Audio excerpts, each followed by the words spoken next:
Amigos, ¿qué tal? Bienvenidos a un nuevo podcast de su canal. Soy Samuel Martínez. Estamos muy contentos de este nuevo episodio. Tenemos un invitado muy especial, que nuestro hermano es pastor, ha sido obispo presidente de nuestra amada Iglesia Apostólica. Para los amigos y gente que no sepa qué es un obispo presidente, que tal vez no sean cristianos o son de otra denominación, el obispo presidente es un obispo donde todos los pastores votan y es el representante de todos ellos. Es el que se encarga de pastorear, de liderar a toda la iglesia, que son más de 2,000 congregaciones en todo el mundo. Entonces, nuestro hermano ha tenido la oportunidad de servir al Señor en esa área. Entonces, y es de aquí de Culiacán, es nuestro hermano Samuel Sánchez. Bienvenido a Dios te pague, querido Samuelito. A este canal. Muy amable. Que es su canal y usted puede venir cuando usted quiera. Pague. ¿Cómo Gracias, está? ¿Cómo se siente? Muy bien, gracias a Dios, bendecido de estar contigo en este podcast de tu canal, Samuel Martínez. Es un privilegio para mí estar contigo. He seguido algunos de los temas que has compartido en las redes y se me hacen sumamente edificantes, muy interesantes. Felicidades por estar aportando al reino de manera constante, querido Samuel. Muchas gracias. Eres un joven proactivo en el reino y damos gracias a Dios de poder estar aquí contigo en este momento. Muchas gracias, hermano, y gracias por aceptar la invitación. Me iba a ir ahora a Estados Unidos en la madrugada y decidí quedarme un día más para poder grabar este capítulo. Ya salimos Dios mañana en la madrugada a Phoenix. Entonces, pues le agradezco. También lo acompaña su esposa, que Amén. Anda para todos lados con ella. Somos una sola carne. Una sola carne. Literalmente. Así. Hermano, No ¿cómo ha estado? Yo ¿Cómo ha vivido feliz. la cuestión ahora aquí en estas situaciones tan complicadas, ¿no? En la ciudad. Se ha complicado todo un Amén. poquito. Mira, pues gracias a Dios, Él es nuestro escudo, Él es nuestro guardador, como la palabra del Señor dice, Él es nuestro amparo. Yo les digo ahí en la congregación y con quien comparto la experiencia de esta situación difícil que hemos vivido en la ciudad de Culiacán, que yo doy gracias a Dios por dos cosas. Una, la iglesia de Jesucristo, hemos visto la mano protectora de Dios sobre su pueblo, tanto en la ciudad como en los entornos.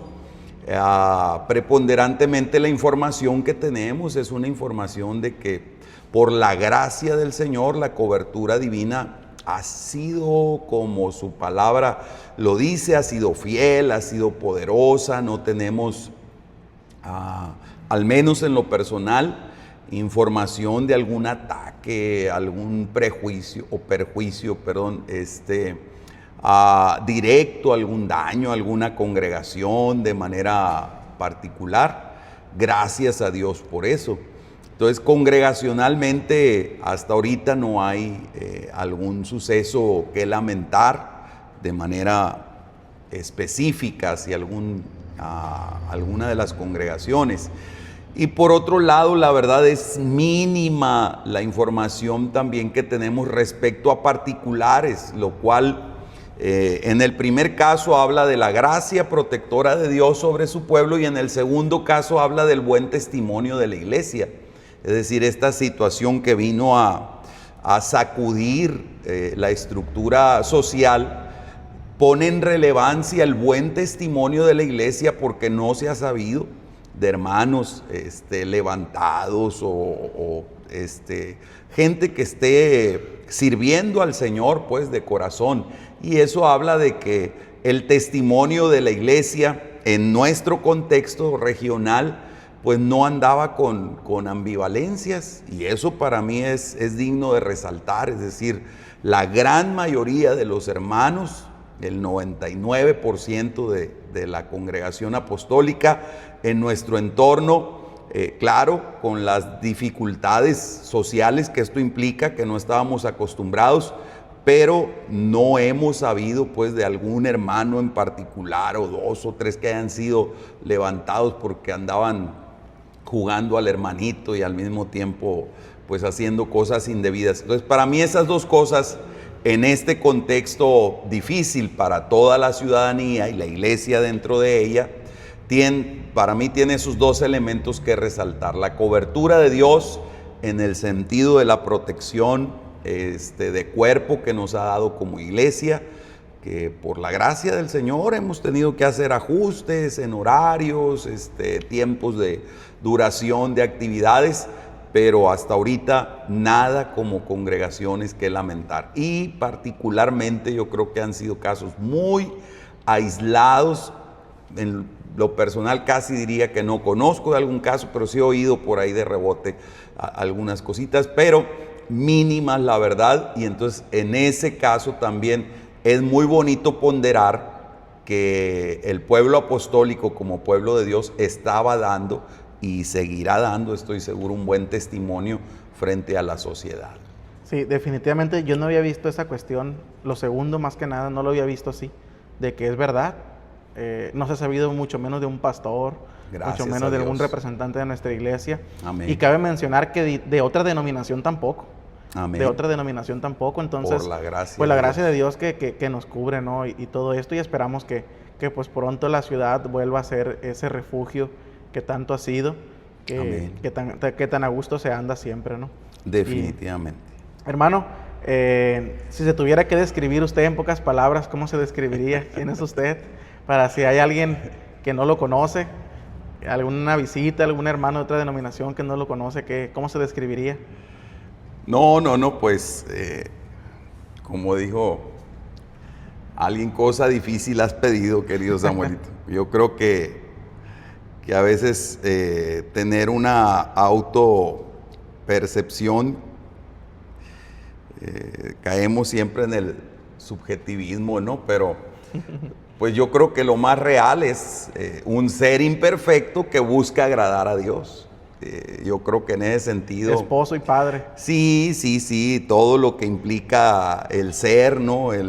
Desde que eres concebido, como dijo David, en pecado, entonces desde ahí comienza tu imperfección y hay que ser conscientes de eso.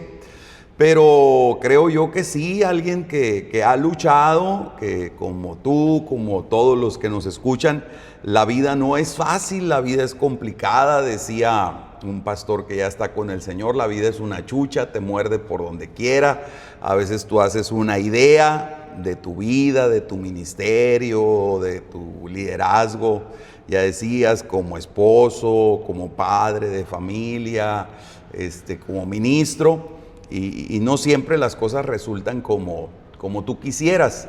Pero en ese sentido, creo yo que a pesar de mis imperfecciones, de las debilidades que como ser humano puedo tener, creo que Dios, como dice también su palabra, Él pesa los corazones y sabe que al final estamos en esa lucha de ser agradables delante de Él. Entonces creo que en eso consiste de alguna manera la autenticidad, no en que seamos perfectos en el sentido de lo totalmente acabados, sino que estamos dispuestos a seguir luchando con nuestras imperfecciones para ir mejorando, porque al final la Biblia dice que la senda del justo es como la luz de la aurora, que va en aumento hasta que el día es perfecto. Entonces estamos en ese proceso de crecimiento todos los días, de aprendizaje, de reseteo, de volver a iniciar, pero en eso estamos. Alguien que está luchando. Decía un maestro mío en filosofía, intentábamos encontrar una definición bien complicada en la materia de antropología filosófica, y se preguntaba el maestro, decía, ¿qué es el hombre? Y han pasado miles de años y no podemos encontrar una sola definición de qué es el hombre. Y hasta el mismo David se lo preguntaba, ¿no? ¿Qué es el hombre? Para que él...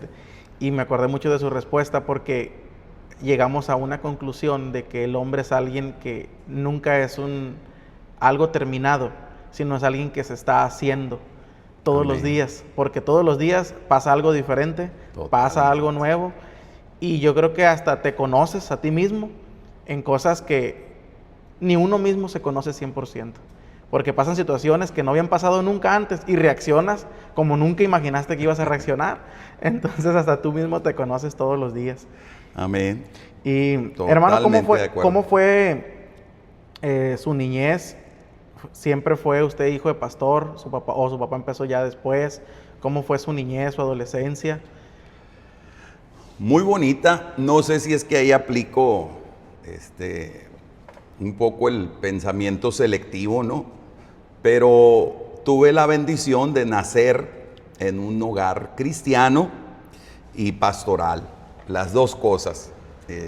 Era un hogar cristiano. Desde que nacimos aprendimos los valores del reino, de la palabra de Dios, y cristiano en el sentido más profundo también de la expresión, en razón de que yo les digo, siempre lo que oí de mi padre en el púlpito fue lo que miré en mi casa, respecto a su manera de ser él como jefe de hogar, en el trato que le daba a mi mamá. Claro, un matrimonio con la naturaleza humana, pero siempre aplicando los principios que en la palabra de Dios encontramos. Y en ese contexto del reino, de la afirmación que te da como ser humano, el nacer y crecer en un contexto donde la imagen, la semejanza de Dios es validada en ti. Otra vez digo, con todas las deficiencias que humanamente podemos tener, pero sí con el enfoque central del reino de Dios, su palabra. Entonces mi infancia yo la recuerdo bonita. Claro, yo era un niño tremendo. Fuimos 2 hermanos nada más, y el travieso fui yo, con el que batallaban para hacer las tareas era conmigo. Era juguetón. Desde niño fui el segundo, y por lo regular los segundos tendemos a ser más desastrosos que los primeros. Y entonces más traviesos en el sentido de la palabra. Entonces, así viví. Cuando vinieron los encuentros, yo batallé mucho, inclusive antes de que la iglesia institucionalizara la cuestión de los encuentros o los formalizara. A mí me tocó estar junto con mi esposa en algunos eventos donde se empezó a hablar de sanidad interior, y en esos campamentos se hablaba mucho de liberación y de sanidad del alma y las heridas del pasado y todo cuando eras niño, y maltratos. Y en aquel tiempo los conferencistas, pues hablar de eso era un boom en la iglesia. Apenas era temas incipientes en la cuestión teológica, litúrgica, y entonces hablaban, pues para la liberación había que caer, había que vomitar, y yo nunca pude hacerlo. ¿Qué dijo? A veces, como que todavía no soy libre. Dijo. No, y se aplicaban algunos estándares ahí, no, que para poder que seas libre tienes que vomitar y sacar todo eso, y había... claro, el éxtasis, la emoción, y claro, también la espiritualidad que pudiera darse, pero pues yo nunca llegué a esos, no diría extremos, a esos eventos, porque en realidad mi contexto, por la gracia de Dios, o sea, nací en un hogar cristiano, pastoral. Mis padres ya eran pastores cuando nacimos, el año de 1971. Tuve la oportunidad de nacer literalmente en una casa pastoral. No sé si mis papás, no he entrado mucho en detalle con ellos. Bueno, mi mamá ya está con el Señor, pero si es que ellos lo planearon, que yo naciera ahí en la recámara de la casa pastoral, o mi mamá le dieron los dolores de repente, ya no alcanzó a llegar a algún hospital. Ahí mi mamá fue atendida por una partera en lo que en aquel tiempo era la casa pastoral de la primera iglesia de Los Mochis. Entonces yo les digo que nací siendo pastor, aunque pues es una analogía que uso, que no necesariamente es así, pero gracias a Dios. Y entonces tuve la bendición de ser criado por un hombre y una mujer que, igual que lo decía yo, lucharon como mi papá sigue luchando todavía hasta el día de hoy, por poner en práctica los valores del reino de Dios, de su palabra, de manera cotidiana. Entonces fue un contexto, yo le platico a mi esposa, yo recuerdo un solo conflicto entre mis papás, digo muchos, pero un solo conflicto así de rispidez que a mí me quedó grabadito. No recuerdo ni qué palabras le dijo mi papá, era yo algún niño de 7 años quizás, pero es el momento que yo diría de crisis, crítico, que yo miré y no hubo más. No alcanzó a marcar mi mi mente de manera negativa. Y es lo que yo digo, de ahí en fuera, pues fue un ambiente de conocer la palabra, de aprender de ella, de estar involucrados en las actividades de la iglesia. Y eso ha sido nuestra vida y nuestro mundo, diríamos, a partir de entonces. Entonces fue una niñez muy bonita, fui un niño muy travieso, como te digo, hay muchas anécdotas, era muy travieso hasta con mi madre, sobre todo, me animaba a hacerle travesuras. ¿De qué travesuras se acuerda Por ejemplo, más? un día mi papá no estaba, mi papá, desde que yo recuerdo, él era anciano en aquel tiempo, muy joven, fue anciano, así se le llamaba entonces a los presbíteros, y entonces mi mamá nos llevaba a pie a los cultos. La casa pastoral de la primera iglesia de Guasave, ahora en aquel tiempo era la única, en los años 70, y debe haber sido esos 77, más o menos 78, que yo debía haber tenido unos 7, 8 años para andar con esas travesuras. Entonces mi papá salió, no estaba en la ciudad de Guasave, y mi mamá nos llevó a un culto a pie, a mi hermano Fanuel y a mí.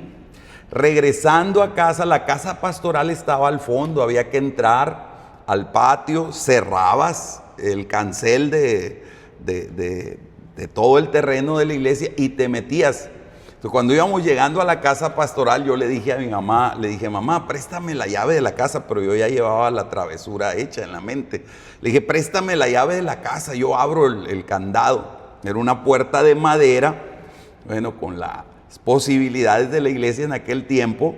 Era una puerta de madera que salía la cadena y tenía el candado ahí. Entonces yo agarré a mi mamá, pues con su inocencia maternal me dio la llave y yo abrí el candado y le pegué una patada a la puerta, y cuando le pegué la patada a la puerta grité, ¡ay, un ratero!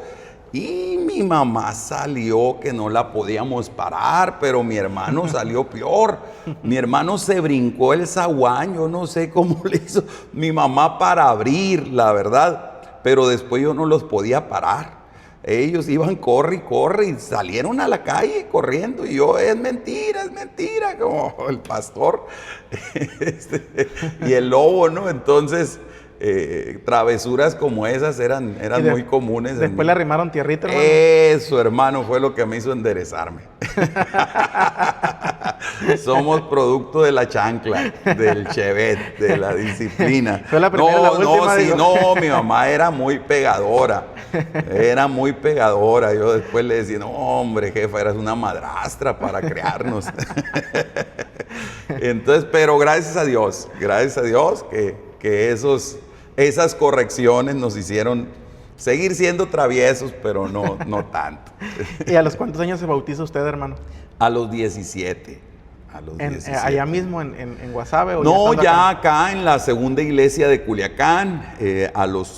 Tenía 11 años cuando mi papá fue designado obispo del distrito del Pacífico en aquel tiempo. ¿Qué abarcaba? Abarcaba todo el estado de Sinaloa, todo el estado de Nayarit, todo Baja California Sur, parte de Durango, parte de Chihuahua. Entonces solamente había 7 distritos en todo México. Y el Pacífico, entiendo, era el más grande o el segundo, pero ahí andaba de la iglesia a nivel general en aquel tiempo, 82, 86.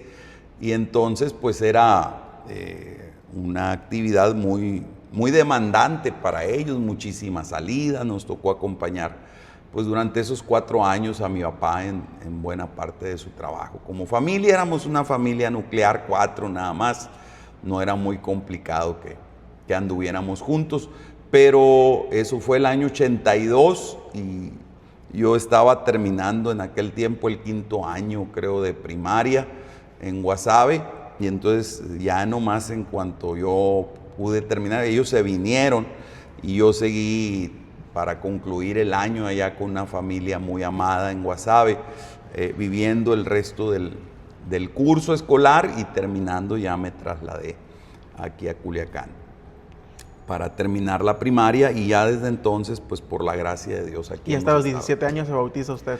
A los 17 años fui bautizado, gracias a Dios. ¿Y el ministerio, a la hermana Miriam la conoció hasta después o la conoció antes? No, a Miriam la conozco desde niña. Desde niña ella usó Aquí en Culiacán. sus artilugios. Sí, es que antes... Desde que lo vio, dijo esto. Antes la iglesia, pues como decíamos ahorita, era un solo distrito, todo el estado. Cuando nosotros éramos niños, todo Sinaloa era un solo distrito. Ya cuando viene el Pacífico, entonces no solamente es Sinaloa, sino también Nayarit, Baja California Sur, parte de Durango y de Chihuahua se unen al distrito. Pero en aquel tiempo, cuando fuimos niños, Miriam y yo, que no hace mucho tiempo de eso, todo el estado de Sinaloa era el distrito. Entonces veníamos a las convenciones aquí a Culiacán. Y como sus papás en aquel tiempo también ejercían la pastoral, entonces no había hoteles, la iglesia no tenía economía, ni había tampoco la infraestructura en las ciudades. Los hoteles eran para los gobernadores en aquel tiempo, eran muy selecto quien podía llegar. Entonces era hospedaje en casas. Y como mi papá era muy amigo de mi suegro en aquel tiempo en la pastoral, entonces nos hospedábamos en casas pastorales o en templos. Y la casa oficial para nosotros cuando veníamos cada año a las convenciones, así como Ana y el Cana subían cada año a orar, bueno, mis padres nos traían cada año a la convención distrital y el lugar de hospedaje era la casa de mis suegros ahí. Y entonces éramos niños de 3, 4, 5 años, yo tengo esa noción de recuerdo jugando, amiguitos de 5 o 6 años que andábamos todavía con pañal jugando en las convenciones, nos salíamos de los cultos. Entonces fuimos muy amigos, desde niños fuimos muy amigos. Cada año, por lo menos una vez al año, la amistad, convivíamos. Las convenciones duraban 3, 4 días, y entonces eran noches de celebración, era un tiempo muy bonito. Y ya después, al venirnos acompañando a mi papá en la supervisión, la casa episcopal estaba justo enseguida de la casa de mis suegros. Entonces, en la adolescencia nos hicimos vecinos y esa amistad pues aumentó. ¿Hasta los cuántos años fueron novios ustedes? Nos pusimos de novios a los 20 años y contrajimos matrimonio a los 22. ¿Y desde cuándo usted empezó a no ver a la hermana Miriam como amiga, o que ya le empezó a usted a gustar? Pues fue una situación muy bonita porque nos tratamos así. En la secundaria, que ya nos tocó estar acá, sexto de primaria y secundaria, íbamos juntos también a la secundaria. Todos los días viajábamos en el mismo carro, nos regresábamos a pie. Entonces fue muy bonito porque no desarrollamos una amistad con esa intención, éramos los mejores amigos, pero nada más. Cuando yo no salía a jugar, ella me echaba el grito, ¿por qué no has salido? Y ya tengo 2 días que no te veo en la calle. Y eran los teléfonos esos de disco que había que marcar, y me hablaba y me regañaba porque no había salido a jugar con ellas. Entonces, pues era muy bonito. Ya yo creo que por ahí a los 18, 19 años ya nos dimos cuenta de alguna otra situación y ya fuimos tratando de darle un giro a eso. Porque teníamos un pacto de que no nos íbamos a enamorar el uno del otro. Éramos tan buenos amigos y éramos tan sinceros que dijimos, tú y yo como Winnie Pooh y Robin, pero nada de amor de otra manera. Pero al final pues Dios tenía todo. Creemos que Dios es el Dios del amor y es el Dios de los planes perfectos para nuestra vida. Yo no tengo nada que reclamarle al Señor, absolutamente. Cada día estoy más convencido de su gracia y de su perfección en los planes que Él tiene para nosotros. Y bueno, lo único que nosotros tenemos que pedirle a Él es el discernimiento para ir interpretando el guión que Él ya tiene para nuestra vida. Claro. Y en ese sentido creo yo que Dios así lo hizo. Nosotros no lo buscábamos, ni ella ni yo, pero llegó el momento en que por algunas situaciones nos dimos cuenta que había algo, que nos sentíamos atraídos más allá de la simple amistad, y aquí estamos, gracias a Dios, ya Acabamos de cumplir la semana pasada 31 años de casados. Felicidades. Dios nos bendijo con 2 hijos y pues cada día confirmamos la bendición de Dios también a través de nuestro matrimonio. Algo que me interesa conocer también y que las personas conozcan, ¿cómo inicia usted el matrimonio en las cuestiones también, ya sea ministerial y económica? Porque pues los estándares siempre, uno cuando es niño o adolescente tiene estándares de decir, cuando me case quiero tener tal cosa y tal cosa y tal cosa. Y uno como que quisiera tener la vida resuelta, pero pues ya te vas creciendo y te vas dando cuenta que las cosas no son como las pensabas. ¿Y cómo fue usted en la cuestión ministerial? ¿Ya a los cuánto tiempo de casado empezaron a ser pastores? Y también cómo empezaron en la economía ustedes. Mira, creo que voy a hacer un resumen de lo que te platicaba hace un momento, porque creo que la vida no está desconectada, todo va sumando. A mí me gustó predicar desde que yo recuerdo, yo creo desde los 7 años. Y me gustó hacerlo porque, repito, nací en un hogar cristiano, valores cristianos, hogar pastoral. Pues fue lo que toda la vida miré en mi padre. Fuimos 2 hermanos nada más. A los 2 nos gustó servir en la iglesia, los 2 estamos en el camino del Señor. Y entonces por ahí de los 7 años, 8, yo recuerdo empezaba a predicar en los cultos infantiles. La iglesia creo que sigue impulsando, y esto no es de hoy, desde que yo tengo uso de razón había una gran preocupación por las nuevas generaciones. Se les daba mucha importancia a la escuela bíblica de verano, mucho impulso a los cultos infantiles. Entonces, pues las maestras de la escuela bíblica me seleccionaban para predicar. Como te decía, era un niño extrovertido, era un niño travieso, carismático a lo mejor un poco. Pues las maestras luego decían que predique Samuelito, y me ponían a predicar y me gustó. No he aprendido todavía, les digo, pero lo sigo haciendo, gracias a Dios. Y entonces, desde muy niño, yo me sentía atraído al liderazgo, me sentía atraído hacia la exposición de la palabra de Dios, sentía cierta facilidad para la expresión, para compartir. En la preparatoria, cuando llegué a la preparatoria, pues me tocó estudiar en la Universidad Autónoma de Sinaloa. Hay algunos maestros de filosofía, recuerdo a unos, sobre todo, que empezaron a descubrir en mí también la habilidad de la oratoria, y entonces me empezaron a invitar a participar en algunos mítines de la universidad. En aquel tiempo la universidad luchaba mucho en eventos públicos por demanda de mayor subsidio para el estudio. Y entonces pues empecé a desarrollarme también ahí, y algunos, al ver la capacidad de la oratoria, la fluidez de palabra, me decían: tú vas a ser gobernador, tú vas a ser político, se te da la forma de expresarte. Pero no, ya en mi corazón el fuego de la predicación era mucho más fuerte. Entonces, cuando ya ella y yo nos pusimos de novios, Miriam y yo le dije a ella desde un principio, habíamos platicado, y como platicábamos sin ningún tapujo, sin ninguna limitación, ella expresaba su no deseo de algún día casarse o contraer matrimonio con alguien que le gustara el ministerio, por algunas razones particulares que ella tenía. Entonces, ya cuando empezamos a formalizar, yo le dije: mira, yo voy a ser pastor. Me ha gustado, siento el llamado de parte de Dios. Y entonces le digo: si tú llegas a casarte conmigo, te estás casando con un pastor. Y así fue, gracias a Dios.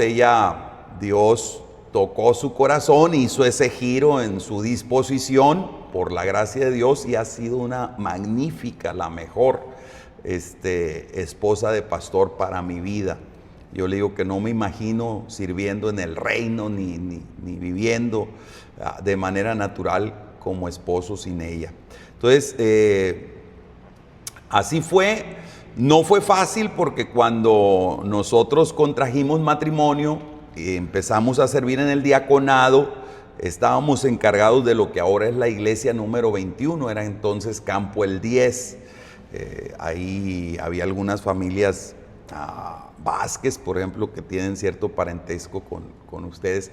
Fueron unas familias lindísimas, en aquel tiempo eran de la familia, o eran la familia más grande ahí de Campo el 10, pero era una misión que dependía de la segunda iglesia de Culiacán. Cuando el hermano Antonio Laureán me dice, oye, voy a hablar con tu papá para que Campo el 10 se independice y pase a ser un campo evangelístico distrital, pues nos emocionamos mucho porque éramos lo que queríamos, pero por algún contexto también ahí que el hermano Laureán conocía, me dijo, pero no quiero que seas un pastor bivocacional, me dijo, yo quiero que seas pastor de tiempo completo. En ese momento yo tenía 2 trabajos, trabajaba por la mañana, trabajaba por la tarde y Miriam también me acompañaba. Entonces, gracias a Dios, estábamos casados, teníamos el compromiso de la hipoteca de nuestra casa, íbamos saliendo muy bien, no sobrados, pero tampoco tan ajustados. La cuestión está en que cuando el hermano Antonio Laureán me dice, si te gusta el pastorado, te voy a proponer para que te quedes encargado ahí de lo que ya estás como diácono de Campo el 10 y que pase a ser un campo evangelístico distrital. Pero te quiero de tiempo completo, no quiero que compartas tu ministerio. Dicen, no, a mí no me tocó, no tuve la fortuna de conocerlo, pero he escuchado a algunos pastores que dicen que era muy difícil decirle que no al hermano Laureán, que tenía mucho esa presencia así de muy fuerte, de que esa pastoral, ese liderazgo muy fuerte, de que era muy complicado decirle que no a algo. El hermano Laureán, le digo yo, en su comunicación, era un hombre de principios sumamente, lo que tú dices, concretos, muy bien enfocado. Yo lo resumo, el hermano Laureán era de on y off, es decir, no había más. Él te decía una cosa y lo aceptabas o no, pero no había mucho más que estar negociando con él precisamente. Y entonces esa fue precisamente la condición. Y entonces como él estaba tomando como Dios con Abraham, el sueño que él tenía de la multiplicación, ¿no? Abraham tenía muchas ventajas en la vida, pero dice la escritura que él y su esposa experimentaban la esterilidad y Dios toma el sueño de Abraham de la paternidad y le dice, te voy a hacer tan numeroso en tu descendencia que si puedes contar las estrellas del cielo y si puedes contar la arena del mar, podrás contar tu descendencia. Entonces Dios toma nuestras necesidades, los convierte en sueños que después se hacen realidades. Y en ese caso fue lo que hizo el hermano Laureán. Era un sueño que yo tenía desde niño, servir al Señor a través del pastorado, pero me lo condiciona de esa manera. Lo hicimos, pero bueno, era un campo en formación. Recuerdo yo, eran para empezar el culto donde se nos entregó, eran 22 hermanos bautizados en un campo totalmente jornalero de campo. Los hermanos trabajaban en el jornal desde muy de madrugada y ya estaban de pie para irse al corte del tomate, a la siembra, a la plantación.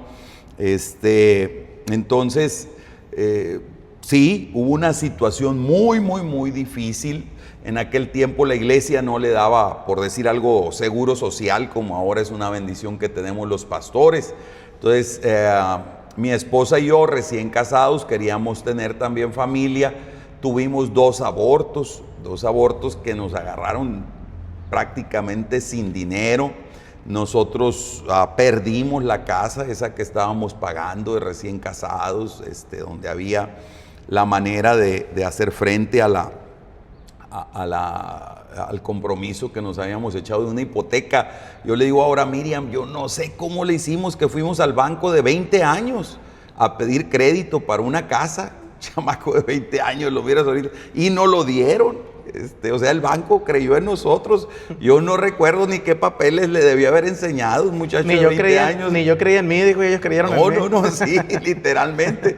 La cuestión está en que después se nos complicó porque ya pastoreando, yo creo a los 23 años, pues se nos viene el primer aborto y toda la atención era en particular porque pues no teníamos seguro social los pastores, y cuando vamos con el ginecólogo dice el producto está muerto y hay que hacerle un legrado. Yo me acuerdo del legrado en aquellos años, 95 debió haber sido, los años pues fueron 95, 96, eran de 5,000 pesos cada legrado. Yo ganaba 600 pesos al mes, entonces ¿de dónde iba a poder pagar hipoteca, manutención, más aparte de una situación? Dios fue muy bueno, Dios proveyó. Yo de las cosas que recuerdo es que a veces llegué a pedir dinero prestado, y el dinero que pedía prestado, cuando salía de la farmacia, al menos en 2 ocasiones, claramente lo tengo en mi mente, al salir encontraba 2 rollitos, o sea, en 2 ocasiones, y exactamente el dinero que me habían prestado para comprar el medicamento para la restauración física de Miriam, me lo encontraba al salir de las farmacias, tirado. Alguna otra vez me acuerdo que fui a una convención general, siendo pastor ahí del Campo el 10, iba sumamente limitado, y la verdad es que ya se me había acabado el dinero, y cuando fui al cajero a sacar ya el último chorrito, me acuerdo que llegué, y para meter, en aquel tiempo los cajeros tenían una canastilla donde caía el dinero, ya ahora te lo dan más en la mano para asegurar que no pase el milagro que me pasó a mí. Era una canastilla, y cuando yo iba a meter la tarjeta, entonces voy mirando abajo ahí en la canastilla, no sé si alguien los dejó a propósito, fue Dios, porque para mí era imposible que quien sacó dinero no los hubiera visto. Entonces había ahí 2 billetes en aquel tiempo, pero era mucho dinero, 400 pesos en aquel tiempo. Pues casi el sueldo de un mes. De un mes, exactamente, ahí en el cajero. Entonces, bendiciones como esa de la provisión de Dios, tenemos muchísimas. Sí, como bien tú dices, a veces quien no conoce tu proceso pues critica o puede expresarse de manera errónea o subjetiva sobre pues la bendición que Dios te ha dado después de haber pasado por procesos difíciles. Nosotros pasamos procesos sumamente complicados, como seguramente han pasado muchísimos hogares, muchísimos pastores, pero pues yo creo que debemos de disfrutar la provisión de Dios en cada momento. Nosotros somos testigos fieles de la misericordia, valga la redundancia, de la fidelidad de Dios. Vimos la fidelidad de Dios cuando no teníamos nada, nos mirábamos el uno al otro y no teníamos la respuesta, no teníamos cómo habríamos de salir adelante, y vimos cómo los cielos se abrían y Dios proveía lo que necesitábamos. Ahora hubo otro tiempo en el cual Dios nos llevó, y lo hemos platicado y hemos llorado porque Dios rebasó nuestras expectativas de lo que Él habría de darnos. Hemos dicho nosotros, si Dios nos hubiera dado una hoja en blanco y nos hubiera dicho, escriban aquí, cuando estábamos más con la pata rajada, sin nada, que Él nos hubiera dado una hoja en blanco, escriban aquí a dónde quieren que los lleve, qué quieren que haga de sus vidas, de su ministerio, de su matrimonio, no hubiéramos alcanzado a creer, como la misma palabra de Dios dice, en la grandeza de lo que Dios iba a hacer con nosotros. Por eso San Pablo dice que cuando nosotros pedimos o creemos, Dios tiene la capacidad de hacer todavía muchísimo más grande eso. Qué bendición. Y eso lo motiva a uno en simplemente servir a Dios y esforzarse, porque a veces uno pide, pero Él tiene más que darnos que nosotros que pedirle. Totalmente. Y eso verlo también reflejado en otras personas, para nosotros es una esperanza. Amén. ¿Qué tanto, hermano, fue una experiencia, no sé si decirlo, traumático o tan complicado, la cuestión de la pérdida de sus bebés como matrimonio? De decir, ya lo intentamos 2 veces y pues no sé qué está pasando, porque normalmente uno como cristiano dice, Dios, ¿por qué me permites a mí vivir una situación así. Amén. Que no yo estoy bajo tu cobijo, que no yo estoy... Esa experiencia, hermano, como matrimonio también, como usted como cristiano, ¿qué tanto le marcó a usted, hablando psicológicamente y teológicamente también? Muy bien. Sí fue una experiencia muy importante, que las respuestas, como le dijo Jesús en alguna ocasión a sus discípulos, lo que no entiendan ahora, lo entenderán después. El problema es que nuestra humanidad se le dificulta tener esa paciencia de esperar en Dios. Entonces sí llegamos a creer nosotros que la voluntad de Dios habría de ser no darnos descendencia, porque un matrimonio que se casa con la ilusión, y más el contexto todavía cultural, tanto social como eclesial en aquel momento, no había el pensamiento que hay ahora un poquito predominante de cásate, disfrútense primero como matrimonio, dense un tiempo y bueno, en aquel tiempo prácticamente era te casas y luego busca la bendición de Dios, la multiplicación familiar. Y bueno, así lo hicimos, éramos parte de esa generación.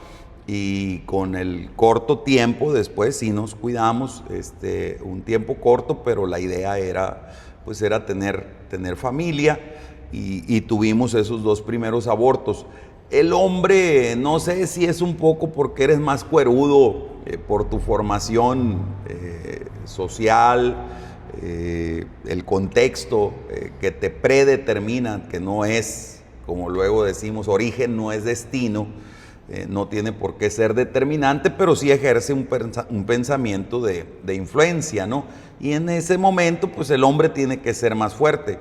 Algo que era alentador dentro de esto es que Miriam no batallaba para quedar embarazada. El problema era que se retuvieran los bebés. Las 2 veces que lo intentamos, por la gracia de Dios, eso dentro de las crisis nos alentaba. El embarazo se lograba de alguna manera, diríamos, fácil.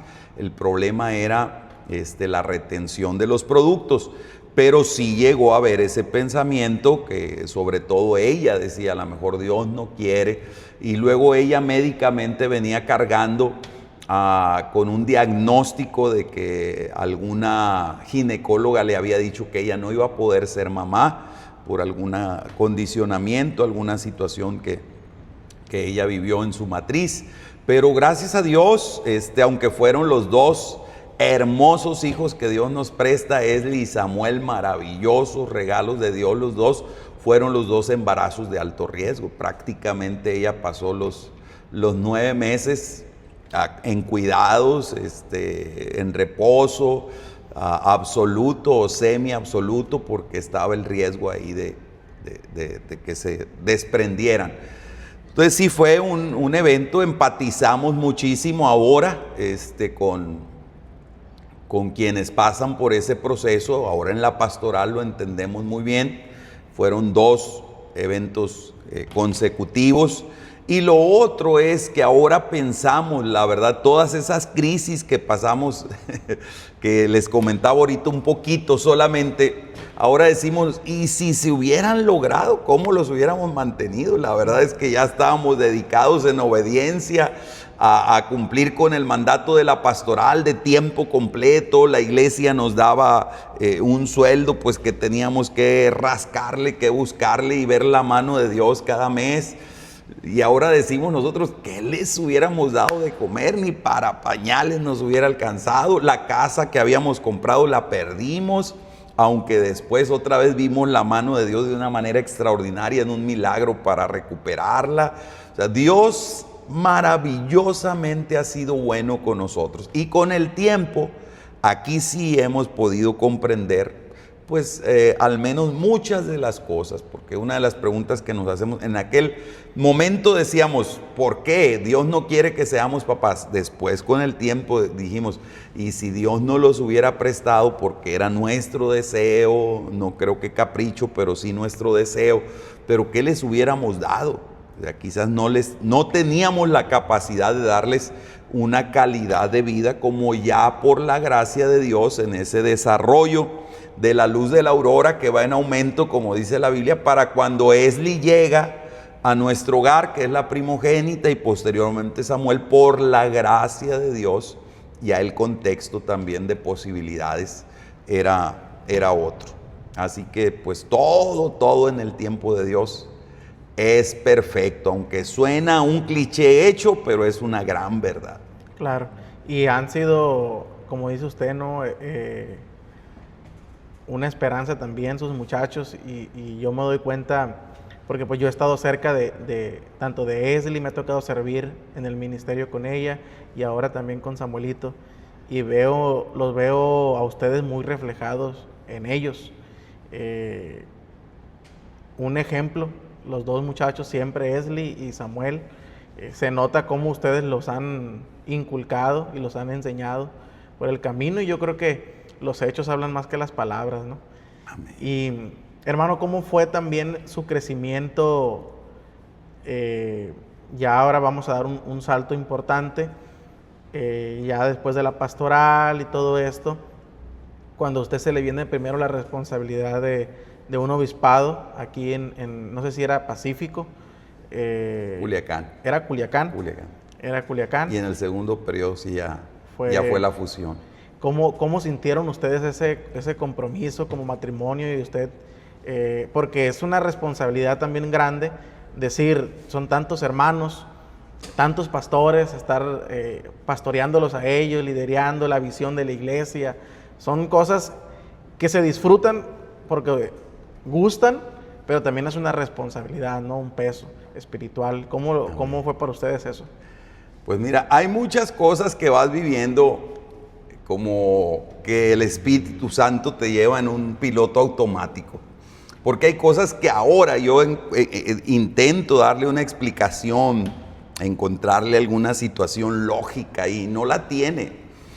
Yo mismo pienso ahorita, me tocó ser obispo del distrito de Culiacán, que era también ya entonces de los más grandes a nivel general de la iglesia, de 34 años. Y este es un distrito de mucha riqueza históricamente de liderazgo. La ciudad de Culiacán, el estado de Sinaloa, 34 años. ha producido liderazgo al por mayor por la gracia de Dios. Es una de las cunas de la apostolicidad en México, Sinaloa. Por lo tanto, es uno de los semilleros. De hecho, ahorita hablando en número, es el semillero más grande de la iglesia apostólica, tanto en membresía como también en ministerio pastoral. El estado de Sinaloa tiene el mayor número de pastores a nivel internacional como estado y también de membresía. Entonces, Culiacán, por ser la capital del estado, siempre ha tenido a grandes líderes que, mis respetos, han sido generales de la fe, del liderazgo apostólico.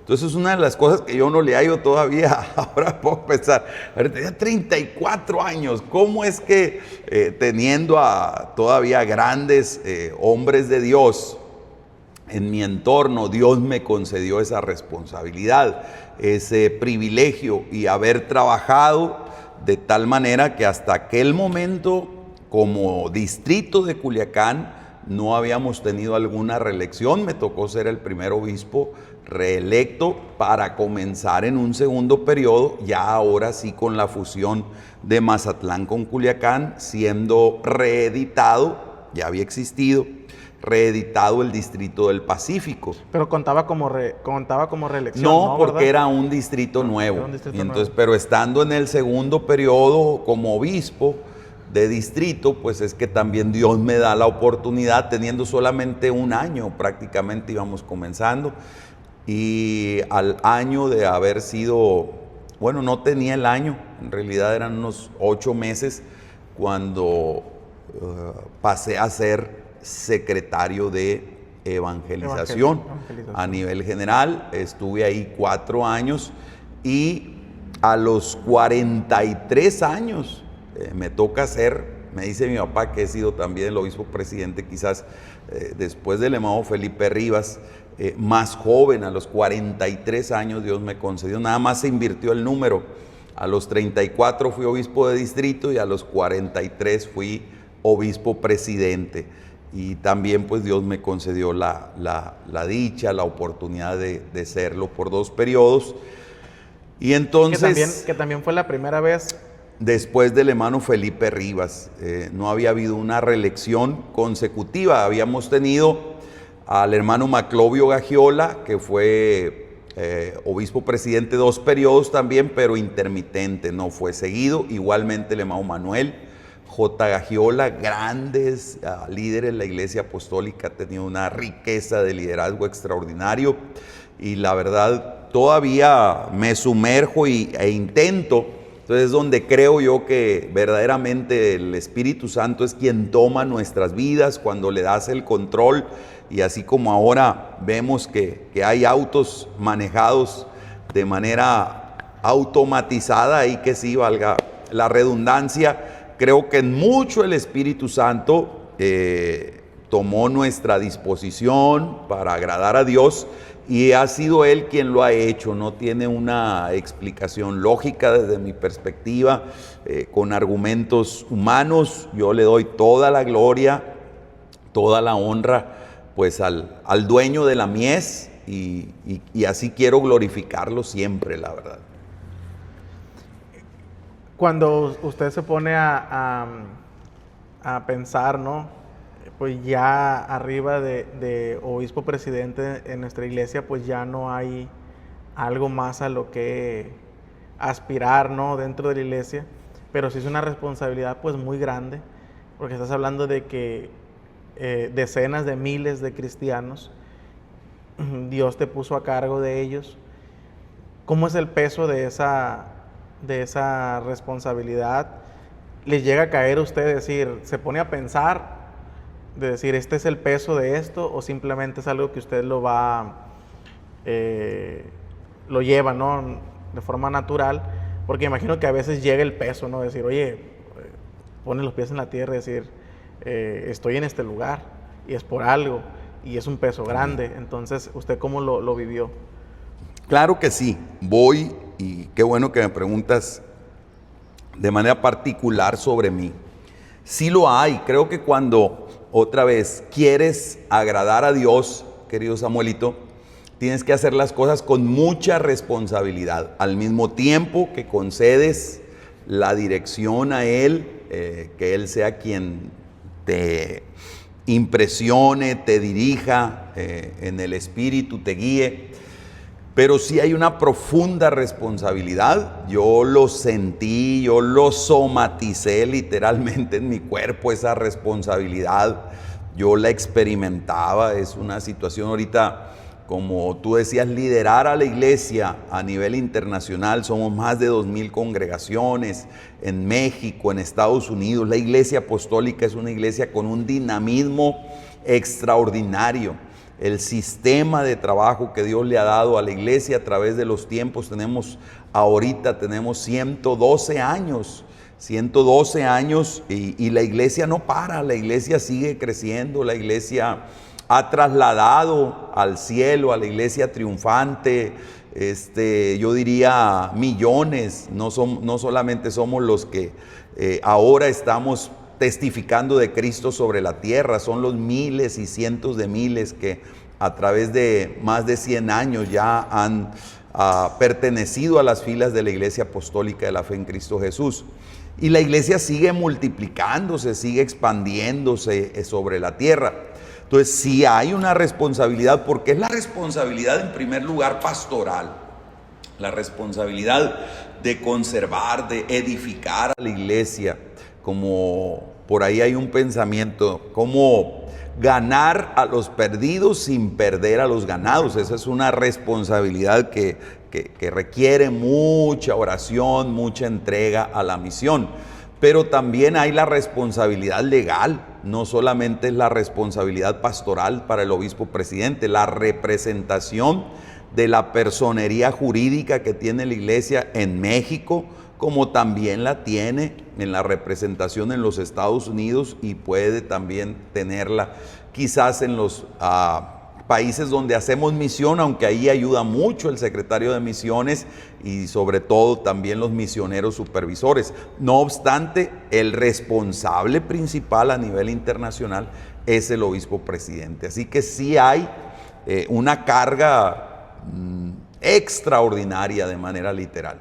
Sí, yo me imagino la cuestión que una de las cosas es muy pesado porque pues 4 años, ¿qué son 4 años para supervisar toda la iglesia, para viajar para allá, para ser muy pesado? Muchos no ven el sacrificio. A mí me tocó verlo un poquito, de ver cómo ustedes tenían que irse a otra ciudad y dejar aquí a sus hijos estudiando con sus familiares. Desde ahí ya es un sacrificio grande, ¿no? De ministerio, que tienes que renunciar a estar todos los días, a amanecer, despertar todos los días y ver a tus hijos, pues es algo que ustedes renunciaron por causa de Cristo. Y pues es un cúmulo de sacrificios y de responsabilidades tan grandes que pareciera que todo fuera color de rosa, pero no es así. Yo me imagino tener que pastorear y tener que liderear a tantos seres humanos tan diferentes, a tantos pastores tan diferentes, con todas sus cosas humanas, de anhelos, sueños, aspiraciones, carácter, egos y de tantas cosas que pueda llegar a ver. Digo yo, Dios mío, en mi vida, digo, qué problema, ¿no? Así es, literalmente. Pero tiene que uno pedirle sabiduría a Dios y que sea Él el que lo guíe y lo dirija. Hermano, por la gracia de Dios estamos vivos. Para ir cerrando con este capítulo, hay 2 cosas que de manera personal siempre he querido yo preguntarle a usted, que van ya en relación a la iglesia. Si las quiere responder está bien, si no, no hay ningún problema. Yo soy muy analítico con mi iglesia porque yo no me veo fuera de ella, jamás. Y mi anhelo siempre va a ser pastorear aquí, crecer aquí en esta iglesia. Y una de las cosas que más me gusta es la sistematización, la teología sistemática, por ejemplo, me encanta y todo ese tipo de cosas. Y siempre analizas tú un sistema, siempre analizas, dices tú, cómo pudiera funcionar siempre mejor todo, ¿no? Y yo creo que es algo que no nada más a mí se me ocurre, sino se nos ocurre a mucha gente. Y hay 2 cosas que quisiera yo preguntarles a usted, que ya por 2 periodos estuvo como obispo presidente, y que usted, lejos de que en mí pueda ser un sueño, un anhelo, dudas, preguntas o una utopía, usted ya que estuvo ahí puede ver si puede pasar o no. Y yo veo, no sé qué tanto sume, qué tanto beneficie o qué tanto pueda jugar también en contra la cuestión de que los lapsos de obispado sean cortos y las visiones, por ejemplo, de la iglesia o las formas de trabajo y de todo así puedan llegar a estar como que cambiando un poco, porque pues no se cambia del todo, pero tal vez el obispo que llegue en turno puede traer una visión de reino y modifica la que ya estaba anteriormente, y pues la iglesia es inmensa. Para poder cambiar un sistema o adaptar un sistema en la iglesia, pues 4 años te sirven, yo creo que para bajarlo nada más, no para ver resultados.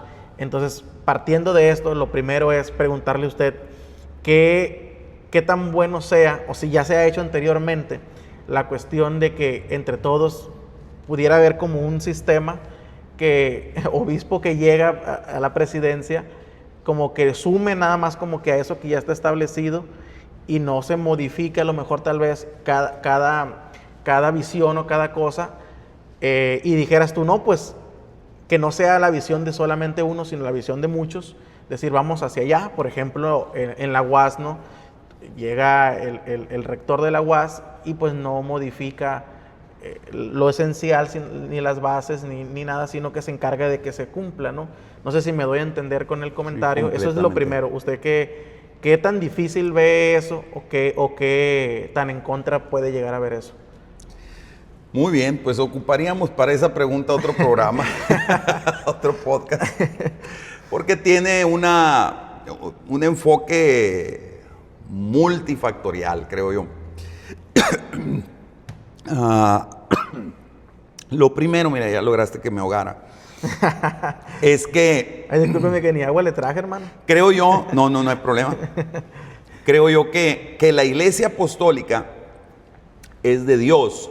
Nace, y vamos a ser sumamente cortos en esto, nace en un contexto de originalidad, su nacimiento provocado por el Espíritu Santo. Yo les digo, no fue la Iglesia Apostólica concebida, como decimos, en la mente de la hermana romanita Carvajal de Valenzuela, o Valenzuela de Carvajal, creo. Ella venía con la intención simple de compartir el Evangelio y ella no tenía una pretensión institucional. Esa pretensión de la formalidad que va teniendo nace, creo yo, concebida por el Espíritu Santo, y no nomás se da en Villa Aldama, Chihuahua. Ahorita aquí en Sinaloa estamos por festejar los 100 años. 112 se festeja a nivel general, teniendo el referente de Villa Aldama, ahora Ciudad Aldama, Chihuahua, pero aquí Sinaloa está festejando el 2025 100 años, cuando otro hermano enviado también por el Espíritu Santo, el hermano Tiburcio Santos, viene de ese avivamiento en los Estados Unidos y llega a visitar a su familia aquí a Baromena, Sinaloa, y ahí empieza otro brote del evangelio apostólico pentecostal en México. Eran movimientos desconectados institucionalmente, pero ya intencionalmente conectados por el poder del Espíritu Santo, con una visión misionológica a largo plazo. Entonces, creo yo que la Iglesia Apostólica nace con la bendición de ser revestida, de ser legitimada por el Espíritu Santo, más allá de toda conceptualización y esfuerzo humano. Por eso es que cuando muchos le dan una perspectiva sociológica solamente a la Iglesia Apostólica, se han equivocado. Ha habido muchos profetas, y eso no ha sido de ahora. Si tú lees la historia de la Iglesia Apostólica, hubo profetas desde que la Iglesia nació que quisieron apropiarse del liderazgo de la Iglesia y no les funcionó. Ahora son parte de otra iglesia grande también del nombre, pero no son parte de la Iglesia Apostólica, porque la Iglesia Apostólica, creo yo que el Espíritu Santo, así como en la Biblia, no da a pie a liderazgos mesiánicos. Es decir, el problema de los liderazgos mesiánicos es que quieren establecer su sello, quieren que se diga que ellos fueron los salvadores misionológicos, administrativos de la iglesia. Eso es el ego humano. Pero el Espíritu Santo ha generado un sistema que no nos echan mentira cuando nos toman protesta para el ministerio ordenado. Yo les digo, qué clara es la Iglesia Apostólica cuando te dice, ¿está usted de acuerdo con el sistema doctrinal? ¿Está usted de acuerdo con el sistema disciplinario? Y entonces el Espíritu Santo, yo voy a usar esta palabra, ha engendrado un sistema, porque no creo que haya existido en la perspicacia de visión de nuestros padres, siquiera apostólicos. Creo que trascendió a ellos y fue el Espíritu Santo. Entonces, la Iglesia Apostólica es una maquinaria de hacer discípulos que va adelante, adelante, adelante, y no depende de la visión de un hombre. Yo al contrario les decía, después de 8 años y de que me parieron, como les decía en este podcast, literalmente en una casa pastoral, he aprendido a ver generación que va y generación que viene. Siempre ha existido esa lucha por tratar de marcar, de decir, es que yo llegué, hice esto, y la Iglesia Apostólica era una antes, como el antes de Cristo y después de Cristo. Ese es un problema de protagonismo político.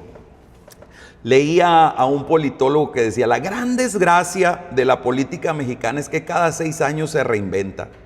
¿Qué hace el presidente de la República que llega? Tiene que deslegitimar al que se fue para poder sentir. Y en el sistema político totalitario en el que vivíamos antes, se metía a la cárcel a funcionarios. A veces casi era más el manotazo en la mesa para decir: a partir de ahora yo soy el que tengo el control político de todo el país. Y la historia, decía este politólogo, dice, es que desde que México se fundó y luchó por una democracia, la alternancia en el poder para nuestra república ha sido muy sangrienta. Se llegó a base de traiciones, de matar inclusive a los presidentes para imponer otro sistema o a otro personaje.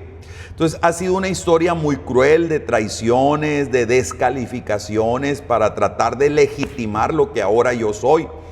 Eso se ha ido reproduciendo, por eso es que México, lamentablemente, en nuestro incipiente y deficiente estructura democrática que tenemos, este hombre dice: México cada 6 años sueña con que el nuevo presidente que va a llegar en realidad trae las respuestas a todas las desgracias que tiene México. ¿Y qué pasa? Cada 6 años terminamos frustrados otra vez, porque aquel que nos dijo que sabía cómo resolver los grandes problemas que tenía México, en realidad cuando llega al poder se da cuenta que no es como él creía. Entonces, quizás mala la comparación, pero suele suceder también en la influencia religiosa. Cuando no te desconectas de esos sistemas, puedes caer en la tentación de creer que a partir de tu liderazgo la Iglesia Apostólica va a ser revolucionada. Cuando desde el génesis de la Iglesia Apostólica te dice que no fue romanita, no fueron los medios que Dios usó. No podemos alabar, tenemos que reconocer que Dios los usó, pero no podemos alabar el medio. Tenemos que alabar, tenemos que darle la gloria al que lo originó, y quien lo originó fue el Espíritu Santo. Y si tú miras la historia de la Iglesia Apostólica, ha habido intentos de liderazgos que han querido apropiarse de las ideas de liderazgo, pero nadie ha podido, porque es el Espíritu Santo el que está al frente. De ahí que debemos de tener la madurez para entender y creer que si la Iglesia Apostólica fue escogida por el Espíritu Santo, fue revestida y nace con ese baño pentecostal, con ese sello, tenemos que darle toda la autoridad. Claro, como institución tenemos muchas deficiencias, pero tú mencionabas algo clave: hay que deponer los protagonismos personales para dejar que sea la bendición de la corporeidad, que es como ahora se manifiesta el Espíritu Santo. Es decir, no se trata de mí, no se trata de X o Y, se trata de que la Iglesia Apostólica viva para darle la gloria al dueño, al Señor de la mies, a nuestro gran Dios y Salvador Jesucristo. Y en ese sentido, claro que el gran desafío que tenemos es cómo quien llega a ejercer el poder, como dijo Juan, mengua de manera intencional, de manera consciente, para que sea la gloria de Dios y para que sea también la gloria de la unidad la que prevalezca. Claro. Y podamos seguir unidos como cuerpo de Cristo. Claro. Y ya lo último, yo siempre he tenido, y le platico a muchos amigos míos, y yo siempre he tenido como un sueño, no sé qué tan soñador, utópico puede llegar a ser, pero yo le digo que desconozco si ya se realizó en el pasado, pero yo le digo que anhelo con que un día la iglesia tenga la infraestructura necesaria o la visión por ejemplo, a muchos adolescentes y a muchos jóvenes que nos preparamos dentro de la iglesia. Por ejemplo, nosotros tenemos nuestra propia universidad teológica, que gracias a Dios ahorita ya voy en la maestría, en segundo año de la maestría. Gracias a Dios. Gracias Felicidades, a Dios. Amor. Y habemos muchos jóvenes que tenemos como esta hambre o este anhelo de ir a aprender para venir a traer dentro de la iglesia. De hecho, en filosofía mis profes me recriminan porque me dicen que yo nada más los utilizo. que dicen, es que tú nada más vienes a aprender, dice, porque tú no quieres ser un buen filósofo, tú quieres ser un buen teólogo, dice. y no quieres venir a aportar acá, quieres ir a aportar allá. Entonces como que ya me descubrieron, ¿no? Y habemos a lo mejor muchos jóvenes o muchas personas que anhelamos superarnos en el mundo del conocimiento teológico, tal vez ir a estudiar otras universidades, otros países y todo esto, y venir a traerlo acá, ¿no? No sé si anteriormente ya se ha hecho eso. ¿Qué tan lejos cree usted que estemos un día a lo mejor en la visión de agarrar talentos que nosotros podamos tener dentro de la iglesia, mandarlos a capacitar tal vez a universidades en Europa o en Israel o donde se tenga que enviar y traer jóvenes hoy en día o maestros, a traerlos a crearnos materiales, dar respuestas a diferentes cosas? Yo platicaba con maestros de la universidad y yo les proponía y les digo, hay que trabajar, hay que hacer algo con los que ya terminen la licenciatura, ponerlos a trabajar para la secretaría, que no nada más terminen su tesis y le den su calificación y ya se vayan a su casa, sino que ese trabajo, ese esfuerzo siga produciendo el día de mañana. Que pasó tal situación bioética en tal país, pues ¿qué opina, no, la iglesia acerca de eso? Que hay guerra en Palestina, ¿qué opina la iglesia sobre eso? Y tener a gente investigadora de nuestra iglesia y todo eso. Y yo lo veo, para ir cerrando el comentario, yo veo también la contraparte de esto, de que muchas veces a mucha gente se le da la oportunidad y se le bendice, va y estudia, se capacita y regresa o no sirve o a lo mejor se puede ir a otra iglesia, a otra denominación, ¿no? Y pareciera que toda la inversión pues ahí se fue.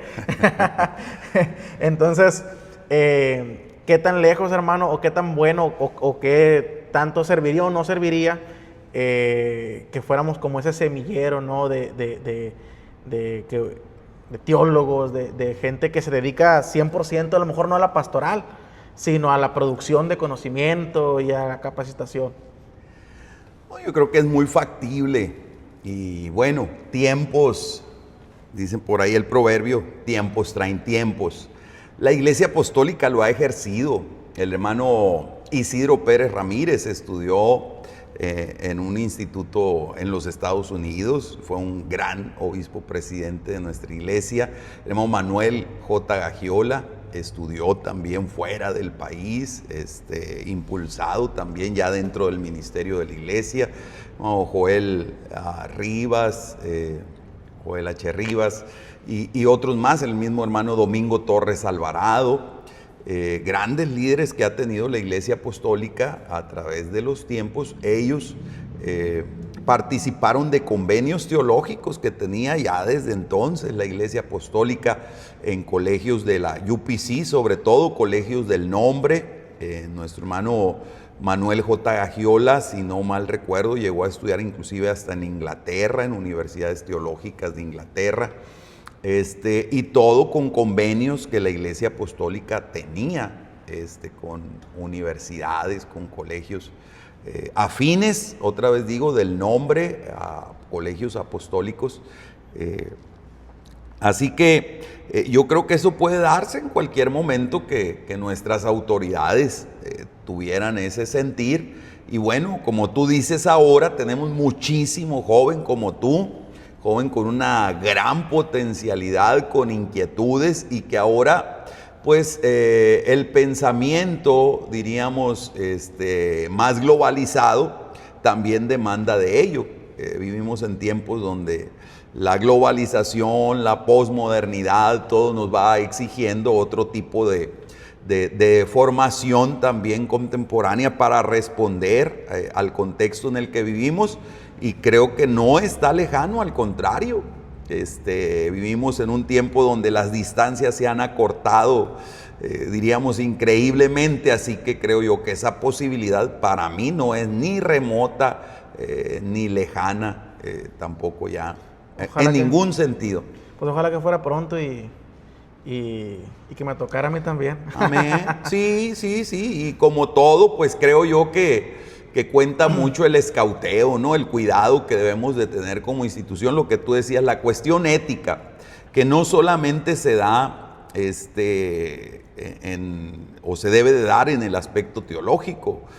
Se da el que no todo, es leal, hay que detectarlo, como hizo el del bochito que fue a la Ciudad de México, que casi lo atropellaba un tráiler y cuando ve un bocho lo agarra.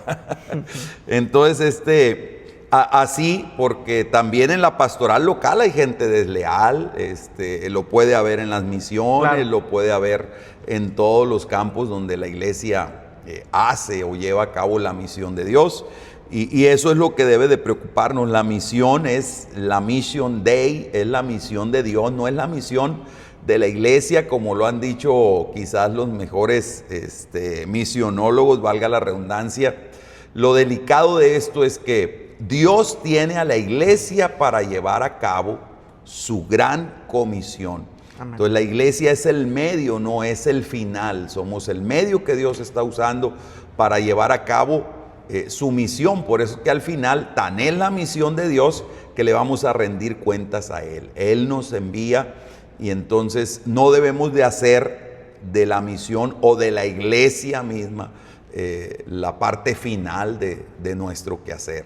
Claro. Somos un medio, debemos de mantenernos en humildad para ser fieles al Dios de la misión donde quiera que Él nos quiera poner. Claro. Hermano, muchísimas gracias por su tiempo. De verdad que es muy valioso para mí que usted haya tomado tiempo para venir aquí al canal, para platicar. Yo sé que esta conversación va a ser de mucha bendición para muchas personas que van a estar viéndolas, tanto en México como fuera de él. Por último, si pudiera decirle algo a Samuel Sánchez de 18 años, ¿qué le diría? Bueno, lo que dicen muchos, que no se preocupe, como dice Evan Kraft, todo va a estar bien. Me gusta mucho ese himno, me gusta mucho esa expresión, todo va a estar bien, y es la verdad. Todo pasa, como dice una anécdota que la hemos escuchado en muchos sermones, hay que vivir confiados en la mano de Dios, como dice la Escritura. Echemos todas nuestras ansiedades sobre de Él. Si algo puedo transmitirles es esto: Dios es fiel. Dios es fiel, es algo que ha tocado mi corazón. Dios es fiel y Él no merece que lo dejemos, porque Él ha sido extremada, maravillosa, sobrenaturalmente bueno con cada uno de nosotros. Y aún el pensamiento popular dice: Dios aprieta pero no ahorca. Y eso no está así en la Biblia, pero es una realidad. Dios puede permitir que entremos, como le dijo a Pedro, el enemigo ha pedido tu vida para zarandearte, como se zarandea el trigo, y mira que no eran buenas nuevas lo que le estaba dando ahí a Pedro. Sin embargo, es una realidad.